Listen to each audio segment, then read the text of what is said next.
The fever came on so suddenly that Katherine Thompson didn't even realize she was falling until her knees hit the dusty ground outside the general store in Independence, Missouri.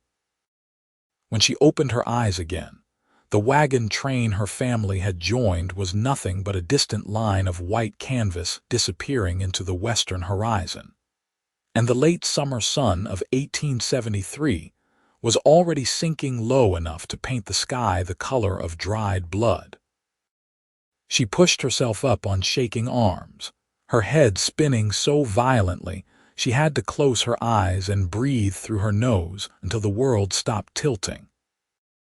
The fever had broken sometime during the night she'd spent in the back room of the general store, where the proprietor's wife had taken pity on her and laid cool cloths on her forehead. But her family was gone. Her parents, her two younger brothers, all of them headed west to claim land in Colorado territory, and she'd been left behind because the wagon master wouldn't wait for a sick girl who might infect the whole train. Katherine sat on the wooden step outside the store, her travel bag beside her containing everything she owned in the world. 20 years old and alone in a town that was just a jumping-off point for people heading somewhere else. She had $17 in her pocket, a change of clothes, her mother's Bible, and a locket with a photograph of her grandmother. The enormity of her situation pressed down on her chest until she could barely draw breath. "Miss, you cannot stay here." The store owner appeared in the doorway, his expression apologetic but firm. "My wife did what she could, but we have no room for boarders. There's a boarding house 2 streets over, but it costs 50 cents a night." Katherine did the arithmetic in her head. $17 would last her about a month if she ate sparingly. But then what? She couldn't go back east. There was nothing there but the graves of grandparents and the memories of a farm her father had sold to finance this Western dream. She stood on legs that felt like water and picked up her bag. The boarding house was full. So was the next one. By the time the sun had fully set, Katherine found herself in the rougher part of town, where the saloons were already ringing with piano music and raucous laughter. A woman with painted lips and a low-cut dress appraised her from a doorway. "Looking for work, honey? You're a pretty thing." Katherine's cheeks burned as she understood the implication. She hurried past, her heart hammering. At the edge of town, where the buildings gave way to scattered homesteads and open prairie, she found a small church. The door was unlocked and she slipped inside, breathing in the smell of old wood and candle wax. She would spend the night here, and in the morning she would figure out what to do. She had just settled onto a back pew when the door opened again. Katherine tensed, ready to run, but the figure silhouetted in the doorway was clearly male, tall and lean, with a hat that shadowed his face. "Didn't mean to startle you." His voice was low and steady, with an accent that spoke of Texas or maybe Oklahoma territory.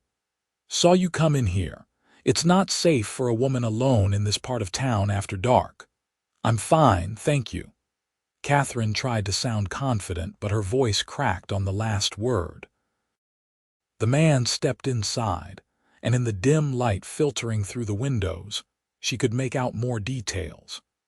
He was young, perhaps 25, with dark hair that curled slightly over his collar and a weathered face that suggested he spent most of his time outdoors. He wore the clothes of a working cowboy: dusty trousers, a worn shirt, a bandana tied around his neck, and a gun belt slung low on his hips. "Name's Cole Xavier," he said, stopping a respectful distance away. "I'm the deputy for this district making rounds. The Reverend lets folks sleep here sometimes when they are in need, but you should know there was a fight at the saloon last night that spilled out into the streets. Man got knifed. This neighborhood isn't what it should be." Katherine clutched her bag tighter. "I don't have anywhere else to go." "The boarding houses are full." Cole studied her for a long moment, and she had the uncomfortable feeling he could see right through her brave front to the terrified girl underneath. "You look familiar. Were you with the Donaldson wagon train?" "Yes." The word came out as barely more than a whisper. "I got sick. They left me behind." Something shifted in Cole's expression, a tightening around his eyes that might have been anger or sympathy. "That's rough country they're heading into, but wagon masters don't like to wait. Too many delays and they risk getting caught in mountain passes when the snow comes." "I know." Katherine blinked back tears. She would not cry in front of this stranger, no matter how kind his voice sounded. "I'll be all right. I just need to figure out how to get to Fort Lyon, Colorado. That's where my family is claiming land."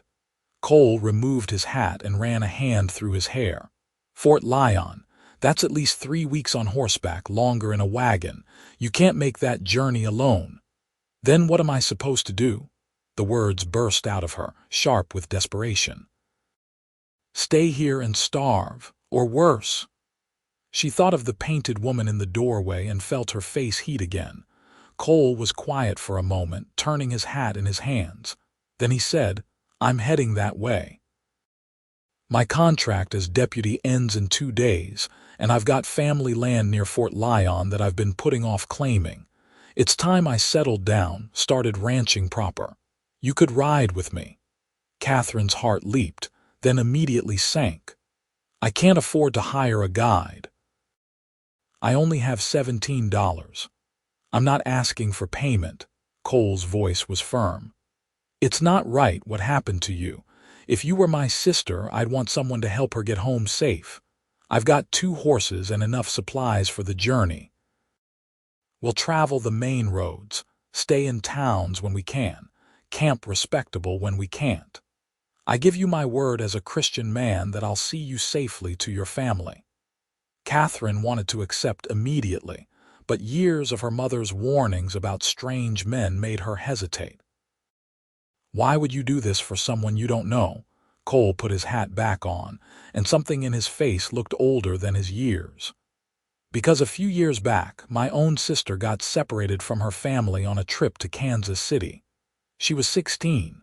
Someone helped her, got her back to us safe.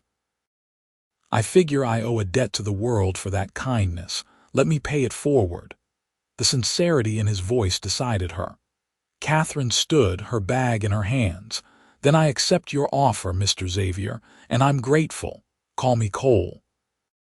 He smiled for the first time, and it transformed his serious face into something warmer. "Let's get you somewhere safe for the night. The hotel by the marshal's office has a room for women traveling alone. It's respectable and cheap. I'll come by at dawn the day after tomorrow, and we'll head out." That night, lying in a narrow but clean bed in the women's section of the hotel, Katherine stared at the ceiling and wondered if she'd made a terrible mistake or the best decision of her life. But when sleep finally came, it was dreamless and peaceful, the first good rest she'd had since the fever struck. 2 days later, Katherine stood outside the hotel in the gray light before sunrise, her bag repacked and her heart beating fast with a mixture of fear and anticipation. Cole appeared right on time, leading 2 horses, a tall bay gelding and a smaller chestnut mare with a gentle eye. "This is Copper," he said, patting the mare's neck. "She's steady and won't spook easy. You know how to ride?" "Some." Katherine had ridden farm horses back home, but never on a long journey like this. Cole helped her mount, his hands respectful and professional, and then swung up onto his own horse with the easy grace of someone who'd spent half his life in the saddle. They rode out of Independence as the sun broke over the eastern horizon, painting the prairie grasses gold. For the first few hours, they rode in silence, Katherine concentrating on staying balanced and Cole scanning the horizon with the alertness of someone who'd worked in law enforcement. By mid-morning, when they stopped to water the horses at a creek, Katherine's legs were already aching. "It gets easier after the first few days," Cole said, offering her a canteen. Your body adjusts to the saddle. How long have you been a deputy? Katherine asked, grateful for the chance to rest. 3 years. Before that, I worked cattle drives up from Texas. He leaned against a tree, his posture relaxed but his eyes still scanning their surroundings. It's hard work and dangerous, but it taught me the land. Every trail, every water source between here and Colorado, I know them. And your family's land near Fort Lyon. Katherine sipped the water slowly, the way he'd instructed. My uncle claimed it 5 years ago, built a small ranch. He died last winter, left it to me in his will. I kept putting off going out there, kept taking another contract as deputy, but a man can't put off his destiny forever. He looked at her then, really looked at her, and Katherine felt something flutter in her chest. What about your family? What kind of land are they claiming? 160 acres under the Homestead Act. My father wants to farm wheat, maybe run some cattle. My brothers are young, only 12 and 14, but they're strong workers. She thought of them, her loud, rowdy brothers who teased her mercilessly but always defended her against anyone else. They must be so worried about me. We'll get you to them. Cole's voice held a promise. I give you my word.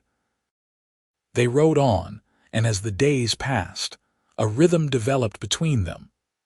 Cole was a man of few words, but when he spoke, it was with purpose and often with dry humor that caught Katherine by surprise. He taught her how to make camp properly, how to bank a fire so it would last through the night, how to read the weather in the shape of clouds.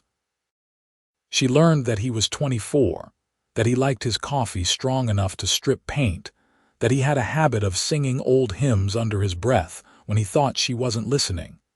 Katherine, for her part, surprised herself with how quickly she adapted to the trail. Her body hardened to the long hours in the saddle. Her hands grew steady at tasks she'd never done before. And she found herself watching Cole more than she should, noticing the way he moved with unconscious grace, the way his rare smiles made his whole face change, the gentleness in his hands when he tended the horses. On the 5th night, they camped near a stand of cottonwood trees, and Katherine helped Cole gather firewood. The evening was warm, and the sky was turning that particular shade of purple that only seemed to exist out on the open prairie. As she bent to pick up a fallen branch, Cole's voice stopped her. Don't move. She froze, her heart leaping into her throat. Cole moved past her with careful steps and used a stick to flip over the branch she'd been reaching for. A rattlesnake slithered out from underneath, its rattle buzzing loud in the quiet evening. Cole waited until it disappeared into the grass, then turned to her. Always check before you pick anything up. Snakes like to hide under logs and branches. Katherine's hands were shaking. I didn't even think. I could have been bitten. But you weren't. Cole's hand came to rest on her shoulder, warm and steady through the fabric of her dress. You're learning fast, Katherine, faster than most folks from back east. She looked up at him, and in that moment, with the dying light painting his face gold and his hand still on her shoulder, Katherine felt something shift deep inside her chest. It wasn't just gratitude anymore. It was something warmer, something that made her breath catch and her pulse quicken. Cole must have felt it too because his expression changed, his eyes darkening.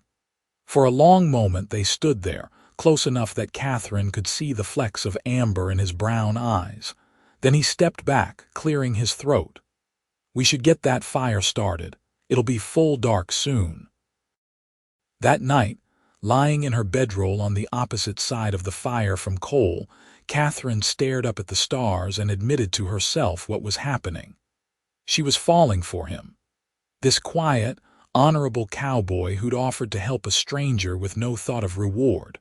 But what did he feel? He was unfailingly respectful, never stepping over the bounds of propriety.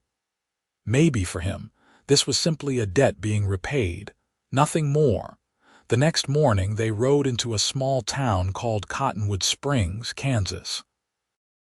It was barely more than a collection of buildings clustered around a main street, but it had a general store, a church, and a small hotel. Cole suggested they take a room for the night, let the horses rest, and stock up on supplies. While Cole dealt with the horses, Katherine went into the general store. The proprietor was a woman in her 50s with sharp eyes and a kind smile. "Just passing through?" she asked as Katherine selected beans, coffee, and dried beef. "On my way to Fort Lyon, Colorado. My family is there." "Long journey for a young woman. That your husband outside with the horses?" Katherine felt her cheeks heat. "No, madam. He's just being kind, helping me get to my family. I was left behind when I got sick." The woman's expression softened. "He's a good man, then." "Those are rare as hen's teeth these days. You hold on to him if you've got any sense." Katherine paid for the supplies, the woman's words echoing in her head. Hold on to him. But he wasn't hers to hold. In a few weeks, they would reach Fort Lyon, and Cole would go to his uncle's ranch while Katherine rejoined her family. They would probably never see each other again. The thought made her chest ache. That evening, Cole suggested they eat at the small restaurant attached to the hotel. It was a luxury after days of trail food, and Katherine savored every bite of the roast chicken and potatoes. Cole seemed more relaxed than usual, the tension that always seemed to ride his shoulders easing in the relative safety of civilization. "Tell me about your family," he said as they ate. "What were you doing before you decided to head west?" Katherine set down her fork. "We had a farm in Pennsylvania, but it was failing. The soil was worn out and my father couldn't seem to get ahead of his debts. When he heard about the Homestead Act, it seemed like a miracle. Free land, a fresh start. My mother was scared, but she's always stood by my father's decisions." She smiled sadly. "I was excited. I thought it would be an adventure. I didn't realize adventures could go so wrong so fast. But you're handling it," Cole said. "A lot of women would have fallen apart by now. You've got spine, Katherine Thompson." The way he said her name, with that slight Texas drawl, made her stomach flutter. "I didn't have much choice, fall apart or keep going, and you made it easier being kind enough to help me." Cole looked down at his plate, and in the lamplight, Katherine thought she saw color rise in his cheeks. "I'm just doing what's right, but I'll admit it's been nice having company on the trail. I've done a lot of riding alone these past few years. Gets lonely. Don't you have friends?" "Other deputies or cowboys you worked with, some. But that kind of friendship, it's different.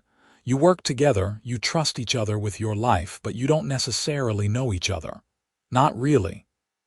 He looked up at her, and his expression was more open than she'd ever seen it.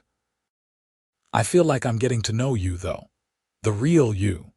The way you hum when you're doing camp chores, the way you talk to Copper like she's a person. How you're brave even when you're scared." Katherine's heart was hammering so hard she was sure he must hear it. "I feel like I'm getting to know you too. You're not as quiet as you pretend to be, and you have a good heart, Cole Xavier." Something passed between them across that table, something unspoken but powerful. Cole reached across and took her hand, his palm warm and calloused against hers. "Katherine, I need to tell you something." "What is it?" But before he could answer, a commotion erupted outside, shouting, the sound of horses, and then a gunshot. Cole was on his feet instantly, his hand dropping to his gun. "Stay here," he ordered, and then he was out the door. Katherine couldn't just sit there. She followed him to the doorway and peered out into the street. 3 men on horses were shouting at the marshal, who stood in front of the jail with his rifle raised. Even from this distance, Katherine could tell the men were drunk and looking for trouble. "We want Jimmy out of that jail," one of them shouted. "He didn't do nothing wrong." "He shot a man in the back over a card game," the marshal called back. "He'll see a judge in Denver and that's final." Cole moved forward, his badge catching the light from the hotel windows. Katherine hadn't realized he was still wearing it, had thought his term as deputy was over. But apparently old habits died hard. "Gentlemen, you're disturbing the peace. Time to move along." The three men turned their attention to Cole. The one in the middle, a big man with a scarred face, spat on the ground. "This ain't your town, deputy. Stay out of it." "Can't do that. Now you can ride out peacefully, or the marshal and I can arrest you for drunk and disorderly. Your choice." For a moment Katherine thought it would turn violent. The tension was thick enough to cut with a knife. But then the man on the left, younger than the others, tugged at his friend's sleeve. "Come on, Hank. This ain't worth it. Jimmy's going to hang whether we like it or not." The big man glared at Cole for another long moment, then wheeled his horse around. "This ain't over," he growled, and then all three of them rode off into the darkness. Cole stood in the street until the sound of hoofbeats faded, then turned and walked back to the hotel. When he reached Katherine in the doorway, she saw that his hand was shaking slightly as he holstered his gun. "That could have gone bad," he said quietly. "But it didn't. You handled it." He looked at her, and something in his expression made her breath catch. "All I could think was that if shooting started you might get hit, made me realize something." "What?" But the marshal was approaching, wanting to thank Cole for backing him up, and the moment was lost. They went back inside to finish their dinner, but the food had gone cold, and the conversation didn't flow the way it had before. That night, in her small hotel room, Katherine lay awake and wondered what Cole had been about to say. They left Cottonwood Springs at dawn and rode hard for the next week, making good time across Kansas. The land changed as they traveled west, becoming drier and more open. They passed abandoned homesteads, the dreams of settlers who'd given up and gone back east or died trying to make it work.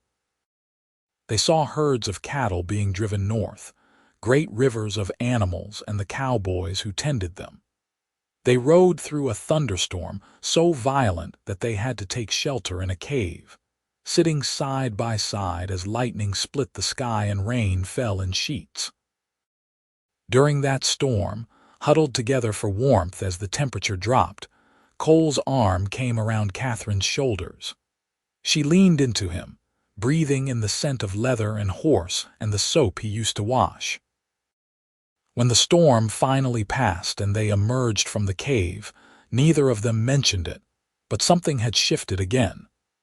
They rode closer together now, and when they made camp, they sat nearer to each other by the fire. 2 weeks into the journey, they reached the Colorado border. The mountains were visible in the distance now, a blue-purple line against the western sky. Fort Lyon was still a week away, and Katherine felt a growing sense of desperation. She didn't want this to end. She didn't want to reach her family and watch Cole ride away to his uncle's ranch. That night, as they camped by a small creek with cottonwood trees rustling overhead, Katherine made a decision.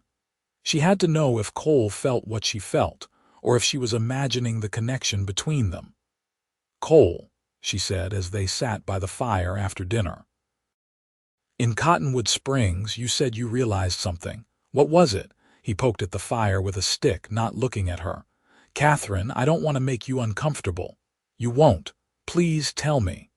He was quiet for so long that she thought he wouldn't answer. Then he set the stick down and turned to face her fully.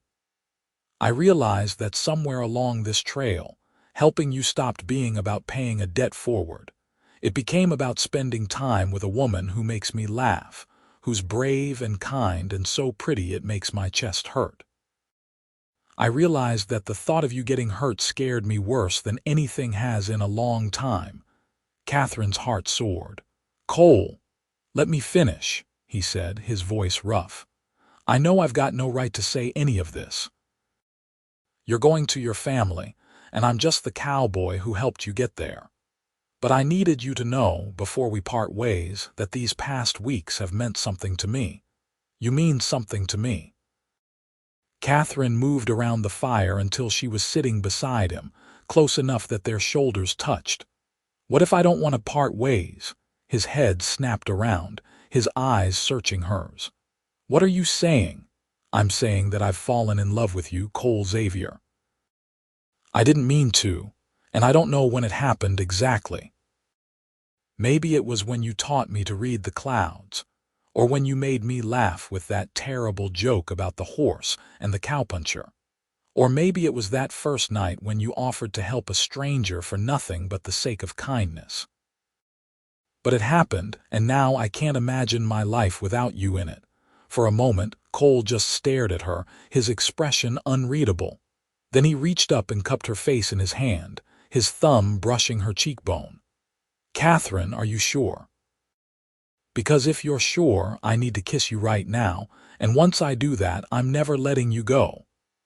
"I'm sure," she whispered. He kissed her then, soft and sweet at first, then deeper as Katherine's arms came around his neck. It was everything a first kiss should be: tender and passionate and full of promise. When they finally pulled apart, both breathing hard, Cole rested his forehead against hers. "I love you," he said. "I think I started falling for you that first night in the church, when you looked so scared but so determined. Every day since then, I've fallen harder. I was trying to be honorable, trying to deliver you to your family and walk away, but I can't, I don't want to." "Then don't," Katherine said. "We'll figure it out, together." They sat by the fire late into the night, talking about everything and nothing, stealing kisses and making plans. Cole told her about his uncle's ranch, about how it had a small house and good grazing land and a creek that never ran dry. Katherine told him about her dreams, about wanting a family and a home and a life full of love and laughter. By the time they finally banked the fire and retired to their separate bedrolls, propriety still mattered. Even if everything had changed, they had the beginnings of a future mapped out. The final week of travel felt both endless and too short. They were in love, and it showed in every glance, every touch, every moment spent together. But Katherine was also nervous about seeing her family again, about telling them she'd fallen for the cowboy who'd helped her. Would they approve? Would they think she was making a mistake? When Fort Lyon finally appeared on the horizon, a collection of buildings clustered around a military outpost, Katherine's stomach was in knots. Cole reached over and took her hand as they rode. "Whatever happens, we're in this together," he said. "If your family doesn't approve, we'll figure something out. I'm not losing you, Katherine." "You won't lose me," she promised. They rode into Fort Lyon in the late afternoon. The town was bustling with activity: soldiers from the fort, settlers stocking up on supplies, Mexicans and Indians trading goods. Cole asked around and found out where the land office was. The clerk there consulted his records and gave them directions to the Thompson claim, about 5 miles north of town. The ride to her family's land felt longer than the entire journey from Missouri. But then Katherine saw the wagon, recognized her father's old mule tied to a post, and her mother's quilt hanging on a line. She kicked Copper into a gallop, Cole right behind her. "Mama, Papa," she shouted. Her mother emerged from a half-built cabin, her hand flying to her mouth. "Katherine." "Oh my Lord, Katherine." Her father came running from a field, her brothers behind him. Within moments, Katherine was enveloped in hugs and tears and exclamations of relief and joy. Her mother kept touching her face as if to make sure she was real, and her brothers pelted her with questions about where she'd been and how she'd gotten there. "I got sick in Independence," Katherine explained, her words tumbling over each other. "The wagon master wouldn't wait. But Cole found me and he brought me here. He took care of me the whole way." All eyes turned to Cole, who dismounted and stood holding Copper's reins, his hat in his hands. Katherine's father approached him, his weathered face serious. You brought my daughter across dangerous country safely." "Yes, sir," Cole said. "I gave her my word I would, and I did." Catherine's father studied him for a long moment, then extended his hand. "Then you have my deepest gratitude, Mr. Xavier, sir, Cole Xavier." They shook hands, and Catherine's mother came forward, tears streaming down her face. "How can we ever repay you? You've given us back our daughter." "No payment necessary, madam. It was the right thing to do." Cole glanced at Katherine, and something in his expression made her mother's eyes narrow thoughtfully. Over dinner that night, eaten around a campfire since the cabin wasn't finished, Katherine told her family everything about the journey. Well, almost everything. She left out the part about falling in love until after the meal, when her father and Cole walked out to check on the horses. "He's more than just the man who helped you, isn't he?" her mother said quietly. Katherine met her mother's knowing gaze. "Yes, Mama, I love him, and he loves me. We want to be together." Her mother reached over and took her hand. "I could see it in the way he looks at you. Like you're the sun and the moon and all the stars. Does he treat you well? Better than well. He's kind and honorable and gentle. He makes me laugh and he makes me feel safe." "I know it's fast, but Mama, when you know, you know. Isn't that what you always told me about you and Papa?" Her mother's eyes misted. "It is. Your father and I knew each other 3 weeks before we married. Sometimes the heart knows its home faster than the head can catch up." She squeezed Catherine's hand. "If he's the man you want, then you have my blessing. But let's talk to your father." When the men returned, Catherine's father called a family meeting. They sat around the fire, and Katherine explained everything: how she'd fallen for Cole, how they wanted to build a life together, how Cole had a ranch not far from here. Her father listened without interrupting, his expression unreadable. When she finished, he turned to Cole. "What are your intentions toward my daughter?" Cole met his gaze steadily. "I intend to marry her, sir, with your blessing. I have land and skills to provide for her. I know we haven't known each other long, but I love Katherine more than I thought it was possible to love anyone. I'll spend the rest of my life making sure she's happy and cared for." Katherine held her breath as her father considered this. Then he nodded slowly. "I believe you, and I've seen enough of life to know that love like this doesn't come along often. You have my blessing to marry my daughter." Katherine's mother clapped her hands together. "Oh, how wonderful! We'll have a wedding." The next few weeks were a whirlwind. Cole rode out to his uncle's ranch and returned with good news: the house was sound. The land was as good as his uncle had claimed, and the neighboring ranchers were friendly. He hired a hand to watch the place, while he spent time helping Katherine's father and brothers finish their cabin. In return, her father helped Cole make some improvements to the ranch house, preparing it for a bride. Katherine and her mother sewed a wedding dress, simple but beautiful, made from white cotton with lace at the collar and cuffs. The local minister agreed to perform the ceremony, and the whole community turned out. It seemed everyone loved a good love story, especially one with a happy ending. On a bright October morning, with the mountains painted gold by autumn, and the sky so blue it hurt to look at, Katherine Thompson married Cole Xavier. She wore wildflowers in her hair and carried a bouquet of prairie grass tied with a ribbon her mother had saved from Pennsylvania. Cole wore his best shirt and a new vest, and when he looked at her walking toward him on her father's arm, his eyes shone with tears. "I love you," he mouthed as she reached him. "I love you," she mouthed back. The ceremony was brief but heartfelt. When the minister pronounced them husband and wife, Cole kissed her with such tenderness that Katherine felt like her heart might burst. Everyone cheered, and her brothers whooped and hollered until their mother shushed them. The celebration lasted into the evening, with music and dancing and more food than Katherine had seen since leaving Pennsylvania. Her father pulled her aside at one point, his eyes suspiciously bright. "You found a good man, daughter. I'm proud of you and I'm glad you found your way back to us, even if it was in a roundabout fashion." "Me too, Papa. Everything happens for a reason, I think. If I hadn't gotten sick, I would never have met Cole. God works in mysterious ways." Her father kissed her forehead. "Be happy, Katherine. That's all a father wants for his daughter."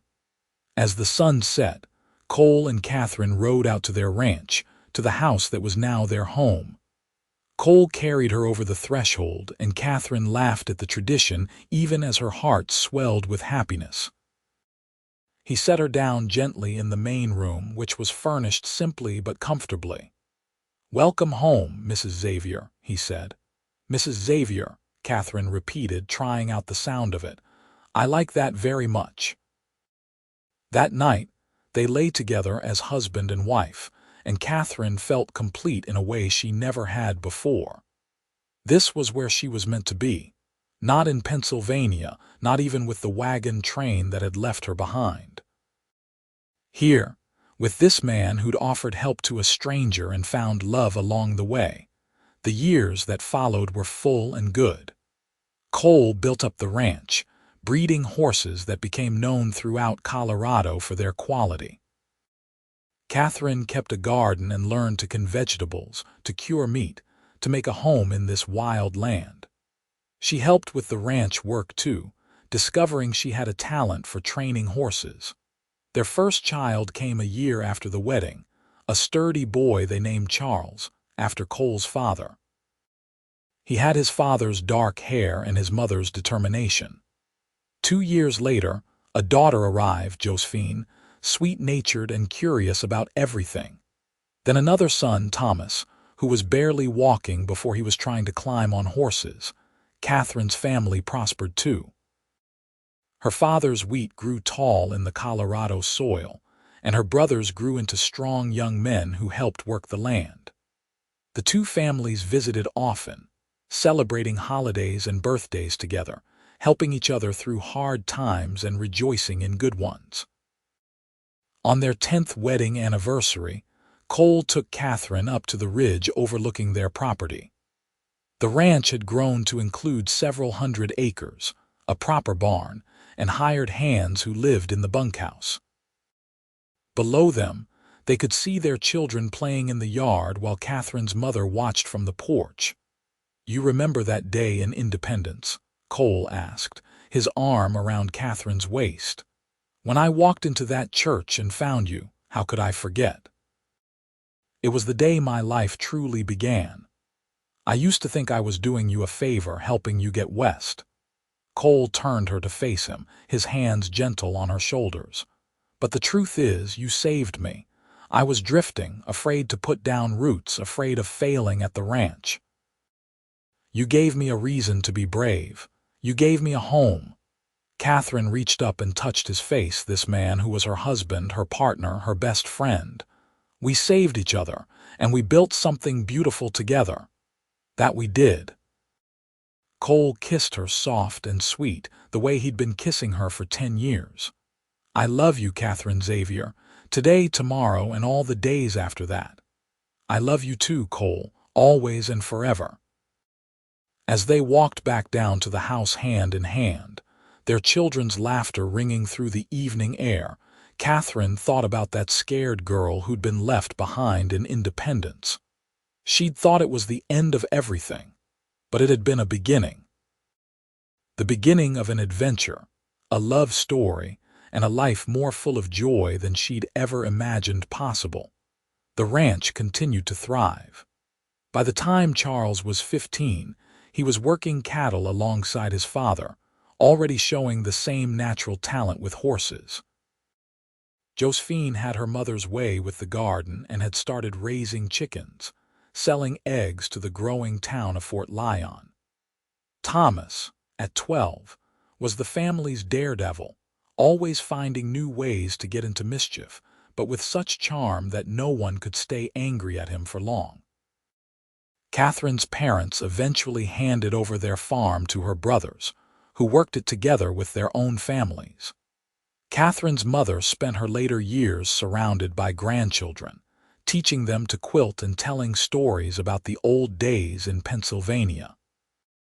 Her father, gray-haired but still strong, liked to sit on the porch of Cole and Catherine's house, watching the sun set behind the mountains and declaring he'd made the right choice coming west.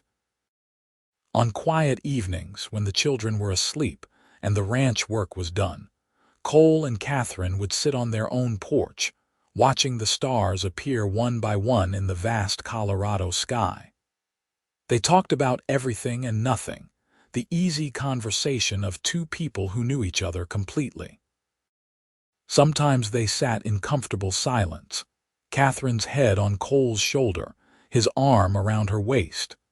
20 years after that fateful meeting in the church, Cole and Katherine stood side by side at Charles's wedding. Their son was marrying a sweet girl from Fort Lyon, and the ceremony was held at the same church where Cole and Katherine had spoken their vows. Katherine cried happy tears as she watched her son take his bride's hand, and Cole squeezed her hand gently. "Remember our wedding day," he whispered. "Every detail," she whispered back. "Best day of my life until all the days that came after." More grandchildren came as the years rolled on. Charles and his wife had 4 children. Josephine married a rancher from the next county and had 3. And Thomas eventually settled down with a teacher from Denver, and they had twin girls. The house was always full of noise and laughter during family gatherings, 3 generations coming together to celebrate life and love, and the legacy that Cole and Katherine had built. When Katherine turned 50, Cole threw her a party that brought together everyone they'd ever known. Friends from town, neighboring ranchers, the children and grandchildren, Katherine's brothers and their families. Someone asked Katherine what the secret to a happy marriage was, and she'd smiled and taken Cole's hand. "Kindness," she said.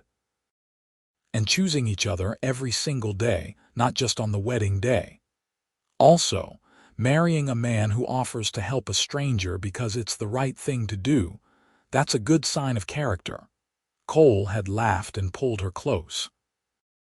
"Marrying a woman brave enough to ride across half the country with a cowboy she just met is also a good sign. Means she's willing to take chances on love." As the sun set on that celebration, turning the sky shades of orange and pink and gold, Katherine looked around at the life she and Cole had built. The ranch that had started as one man's dream and become a family legacy. The children who carried their values forward into the next generation. The love that had begun on a dusty trail and grown stronger with every passing year. She thought about that sick, scared girl who'd been left behind in Independence, who'd thought her life was over. How wrong she'd been. Her life had been just beginning, and what a beautiful life it had turned out to be. All because a cowboy with a kind heart had walked into a church and said, "I'm heading that way. Ride with me." Katherine had taken that ride, and it had led her home. Not to the place her family had been heading, but to the person she was meant to find. Home wasn't a place, she'd learned. It was Cole's arms around her, his voice in her ear, his hand in hers. It was the life they'd built together, brick by brick, day by day, choice by choice. In their later years, when their hair had gone gray and their children were running the ranch, Cole and Katherine spent their days in quieter pursuits. They rode together by the fire, took gentle rides through the land they loved, and watched the sunset from their porch every single evening, weather permitting. The grandchildren visited often, climbing into their laps for stories about the old days, about wagon trains and cowboys, and a journey that changed 2 lives forever. On their 50th wedding anniversary, the entire family gathered at the ranch for a massive celebration. The youngest grandchild, barely 3 years old, sat in Katherine's lap and asked, "Grandma, how did you meet Grandpa?" Katherine looked at Cole, who smiled at her with eyes that still held all the love they'd had on their wedding day. "Well, sweetheart," she said, "I was lost and alone and didn't know how I'd ever find my way home.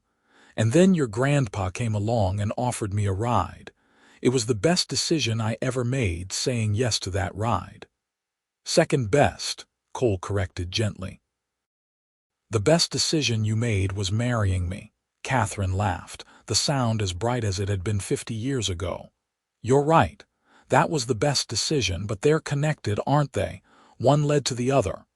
"That they did," Cole agreed.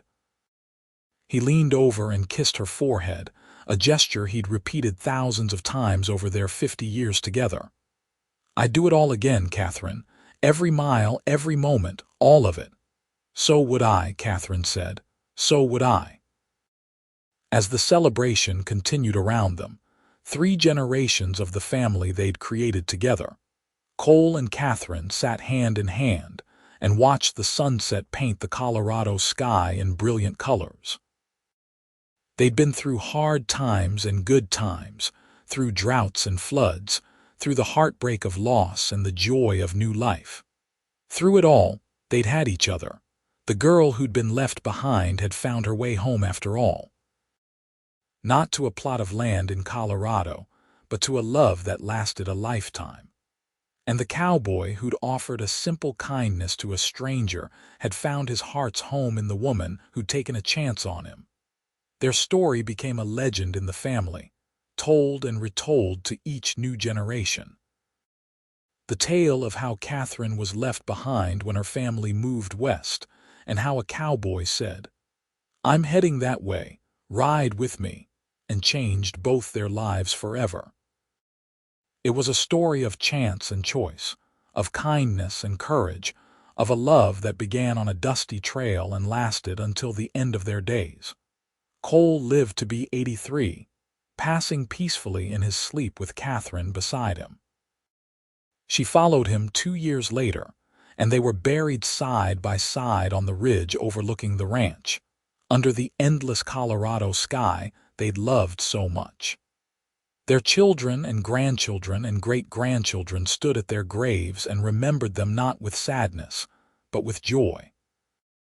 They'd lived fully, loved deeply, and left a legacy that would endure for generations. The ranch still stands, run now by the 4th generation of the Xavier family. And on quiet evenings when the work is done and the sun is setting, the current residents sometimes sit on the porch and tell the story of how it all began. About a girl left behind and a cowboy heading west, about a journey that became a love story, about 2 souls who found each other and built something lasting and true. It's a story worth telling, worth remembering. A testament to the power of kindness, the strength of love, and the beautiful things that can happen when someone offers help to a stranger in need. Katherine took that ride with Cole all those years ago, and it carried her not just across the wild western landscape, but into a life richer and more full of love than she'd ever dared to dream.